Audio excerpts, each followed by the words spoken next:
guys! For today's video, ang gagawin ko naman ngayon ay magluluto ako for Mother's Day. So, nag-start na ako na magluto ng sauce para sa pasta. So, napili ko na gawin sa pasta ay yung creamy tomato pasta and ano nga ba yun? Pesto, chicken pesto pasta.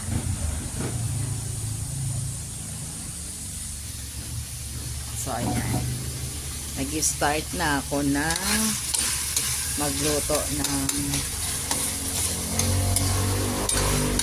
sa chicken, ito yung creamy. So, tatanggalin ko lang tong excess na nilabas ng baka. Maano talagang baka, pag niluto. Labas.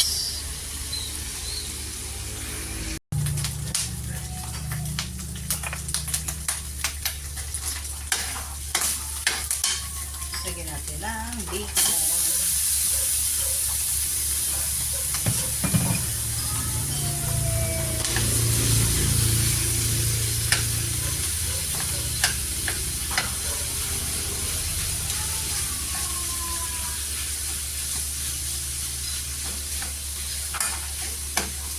Naluto ko na rin to dati nung Pasko. Oo, kung hindi ako nagkakamali. O nga, ano pala, parang Christmas party pala namin, hindi pala Pasko.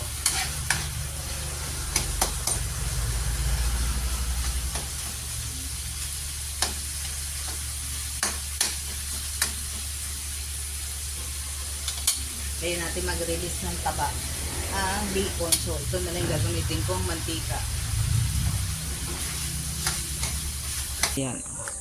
So, yan. Nagtanim ako ng pechay and Chinese kangkong na parang aabutin na yata ng tag-ulan ay hindi pa ganun lumalaki. Katulad nito. Spring onions. Diyos ko po. Hindi ko alam kung ano baga are. Pero bagay mabubuhay baga. O, hinahayaan ko na lang. Ayan, no. Ang dami ng mangga na, yung mangga, medyo maaga sa amin ngayon, yung mga mangga ngayon. Lalagay ko na itong diced tomato.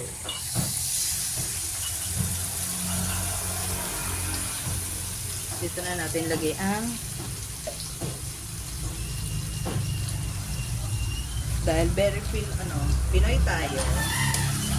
Kasi nag-aaksaya. So, lalagyan natin ng mga kalahating lata lang.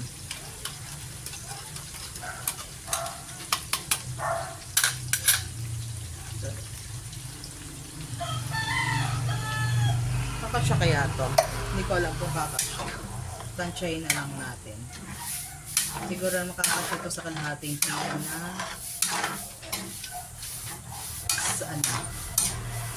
na pasta kasi mayroon pa tayong ang kalahati na pang chicken pesto. Ano sinasabi ko? Parang mali-mali na. Hindi natin kasi parang silalagyan ko pa siya ng cream. Papakulan muna natin. Papakulan natin mabuti.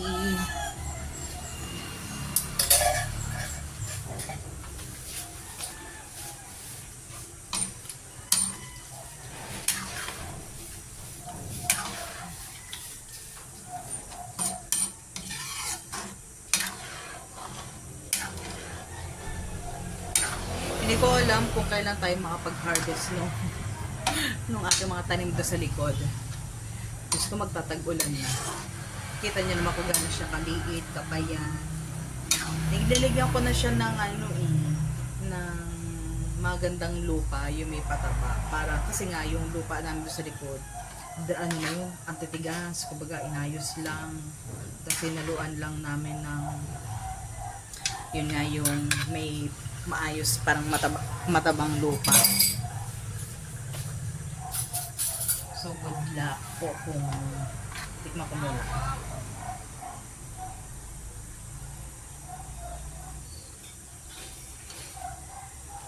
Hindi ko alam ang tawag dito eh. Basta ginatawag ko lang siya ay creamy tomato pasta. Kasi may cream siya, may tomato. Kaya creamy tomato pasta.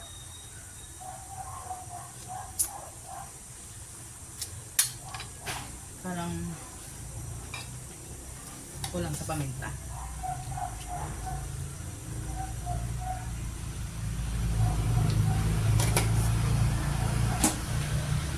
Dagdagan ko ng konting asin. Diba? Sabi ko kanina, konti lang asin kasi medyo maalat ang alat ang baka. Parang napadami naman ata ang aking tubig.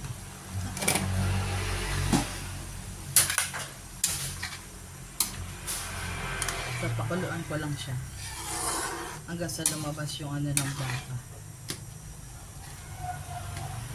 Saka ko ilalagay ang cream. Siyempre, yung cream, ginagana natin, hindi yung cooking cream. Gagamit lang tayo ng regular na all-purpose cream. O, diba? Kahit anong brand. Basta, kasi ito, mura-mura lang kasi. Madali ring mahanap. Kasi pag yung cooking cream, mahal din.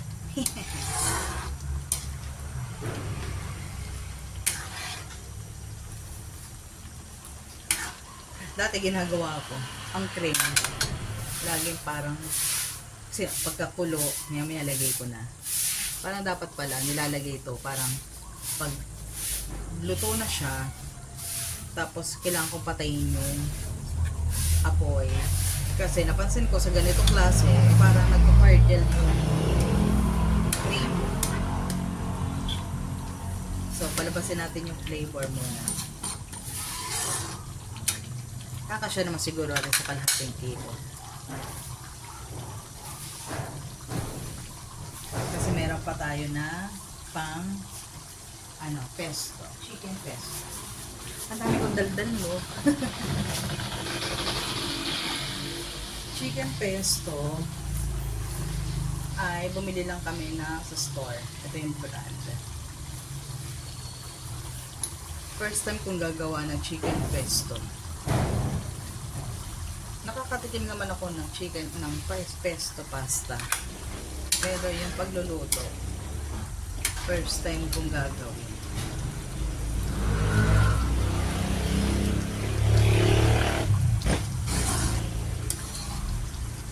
Let's see. Ay, nakalimutan ko. Sabi ko lalagyan ko ng ito. Ano ba to? Mushroom. Ang nangyari ito ay shiitake mushroom kasi ito lang pala ang available namin din. Ang hinahanap ko, yung isang parang mushroom na hindi ko to rin nag-isa. Ano yun? Yung parang button mushroom lang. Yung nasa lata lang din. Eh, wala eh. Ito pala ang meron. Nakalimutan ko pang igisa. Bayan. Dal-dal ka pa.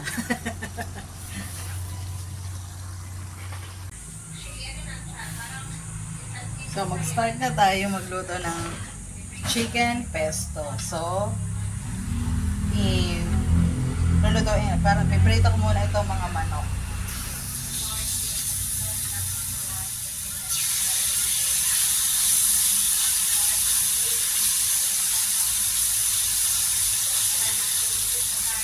Ginayat-gayat ko lang siya ng strip. Nilagyan ko lang siya ng salt, pepper, paprika, tapos konting garlic powder.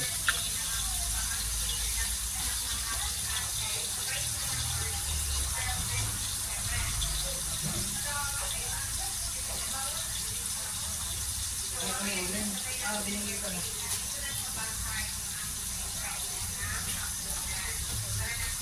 So, lumipat tayo ng kusina kasi gagamitin yung lutoan doon.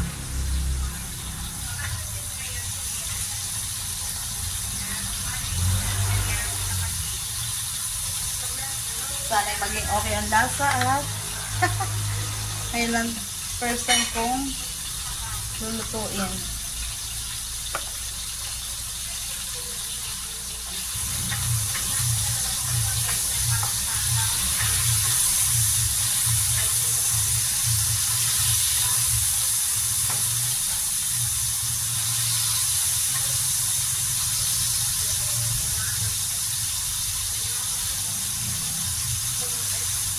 Parang may pinakadali yata yung mantika.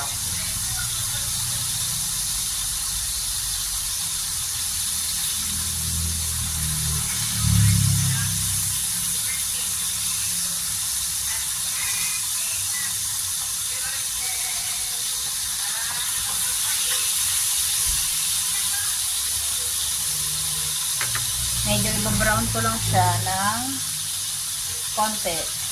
Tapos, saka tayo magigisa. So, pwede na itong pusa. Tanggalin muna natin.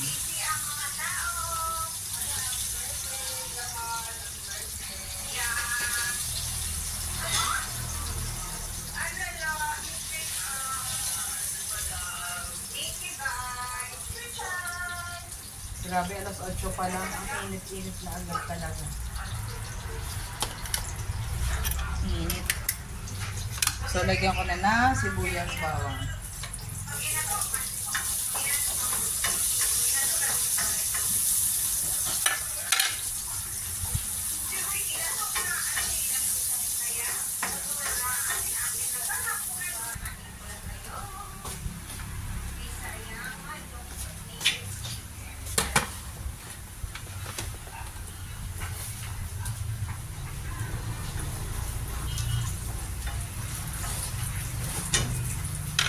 Tapos, ilalagay ko na daw itong isang bote ng pesto.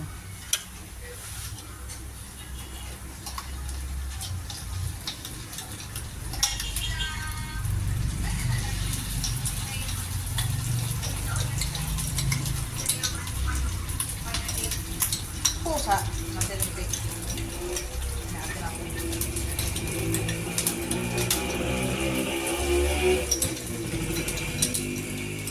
Gusto ko mag-try gumawa ng nito, ng pesto, paano gumawa. Yung mismo ito, itong pesto nito.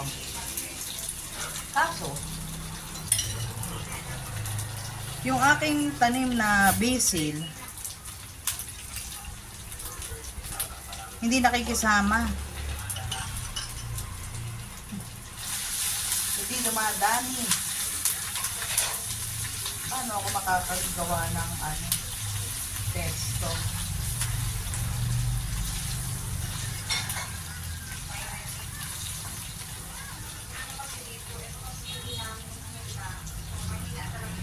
Pinuksan ko na yung electric pan. Napakainit. So, lagyan ko na tubig.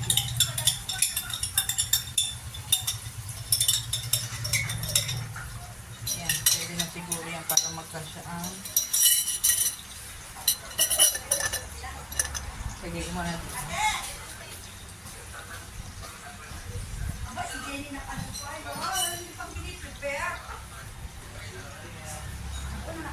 Oo. Babalik si Jason, gawa na maghahakot ng mga pagkain. Alam mo ng mga tao, makakatatin mo. Kaya ito si David. Di siya na okay.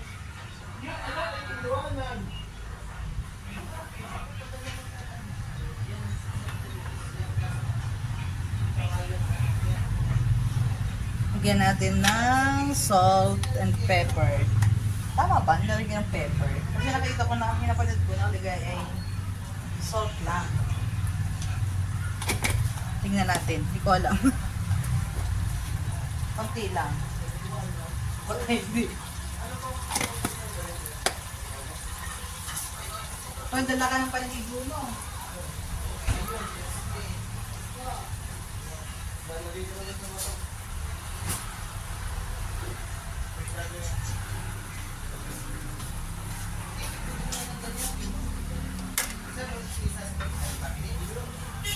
Parang atang dito ka kasya. Mabibitbit mo yan.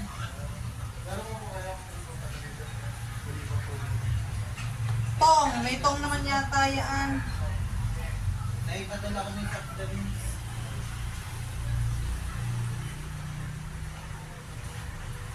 Ano kaya lasa nito? So, babalik na natin ang chicken.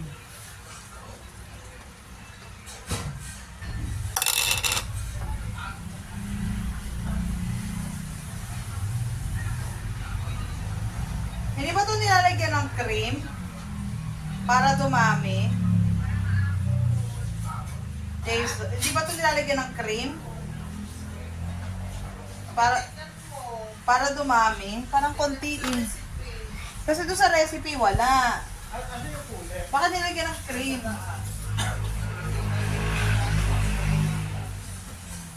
Pero wala na tayong cream. Ba yan? Wala akong cream. Hindi ko alam kung tama itong lasa eh.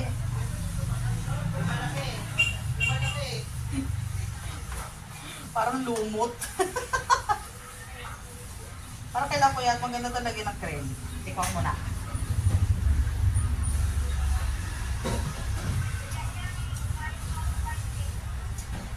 Ay, yung lasa niya, baka mali. Hindi ko maintindihan.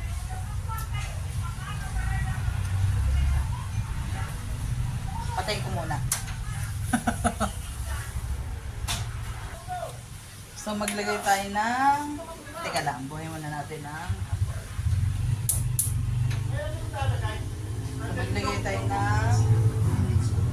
Parmesan cheese.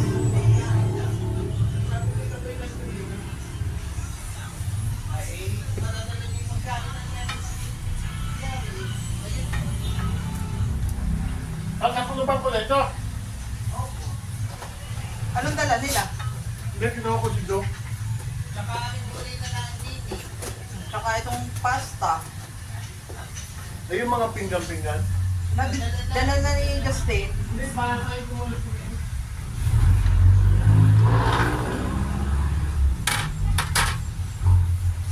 So, anong ko na lang kung ilan ang...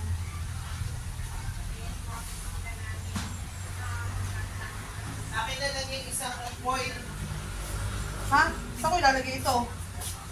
Ito maliit. Ano mo nga, ihalo-halo mo nga para alam ko na kung ilan yung gano'ng karami. Ang, Ita. oo. Ang ganyan, hindi ko sa camera. Dito ko sa camera.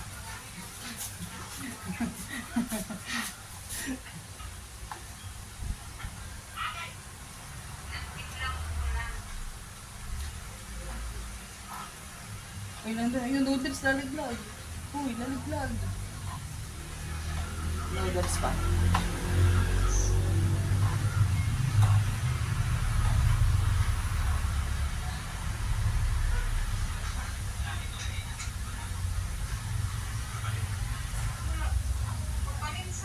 Ang pa sa ilalim.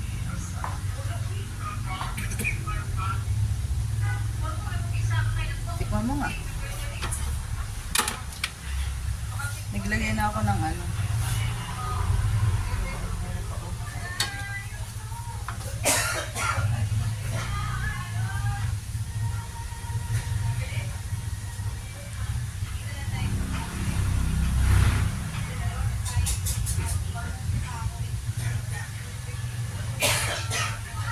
Baka tinidor, tikman mo.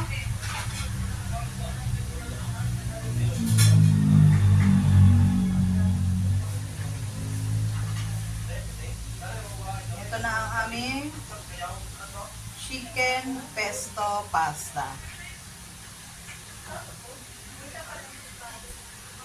Yan. Madali lang. Yan. So, lalagyan ko na lang siya sa ibabaw mamaya na ba't bahama ko to? Parmesan cheese.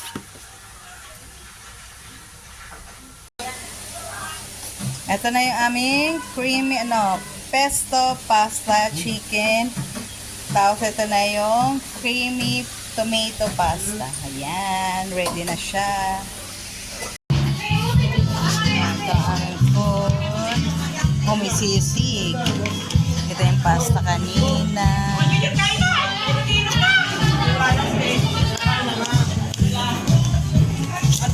Oh.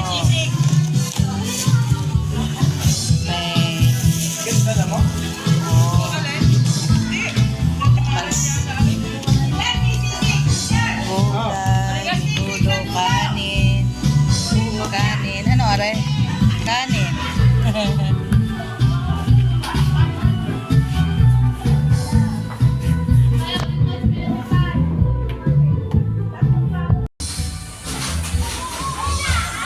Barbecue.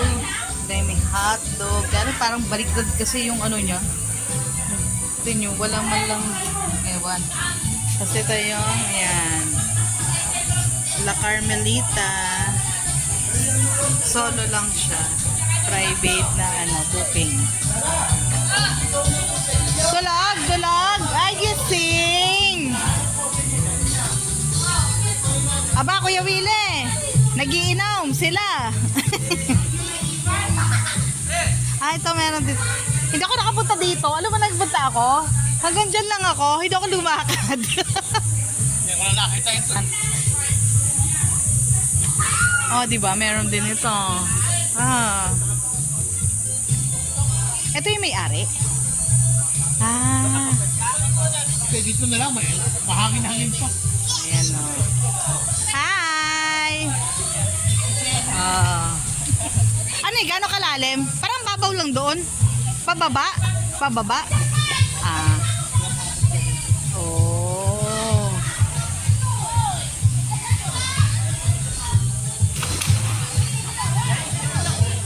Oh. Tapos yun doon, pinakamalalim.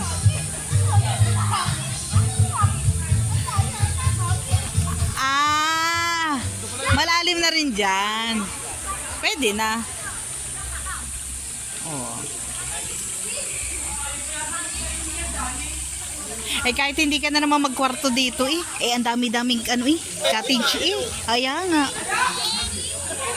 Oh, malawak. Yun lang, wala siyang rampa. Yung para sa mga may wheelchair, naka-wheelchair, PWD. Yun lang, sana next time meron. Pero ito, solo mo naman siya. Narentahan tong buong place. Ito yung nakakatawa. Matapos magluto, prepare para doon sa sa maagang gumising. Para doon sa, ito dito nga, yung celebration ng Mother's Day. Diba naman, dumayo ako, natulog. Oh, buti na lang, mayroong kubo nakasama na mayroong electric fan. So, ending,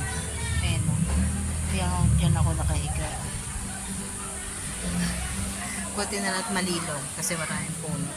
Dumayon lang ng tulog. Butit medyo kahit hindi ganun kainitan kasi may electric fan na. Hindi na ganun, hindi mainit ang hulog kasi maraming puno. Ang mga puno nila, mga fruit bearing tree. Marami dito mga ito katulad niyan, merong langka, mga rambutan, lansones. So ito yung nakikita ko mga puno nila. Madami silang nakatanim. Kahit ang init-init sa labas talaga.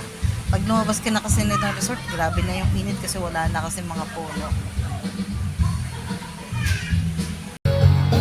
Bakit? Wow!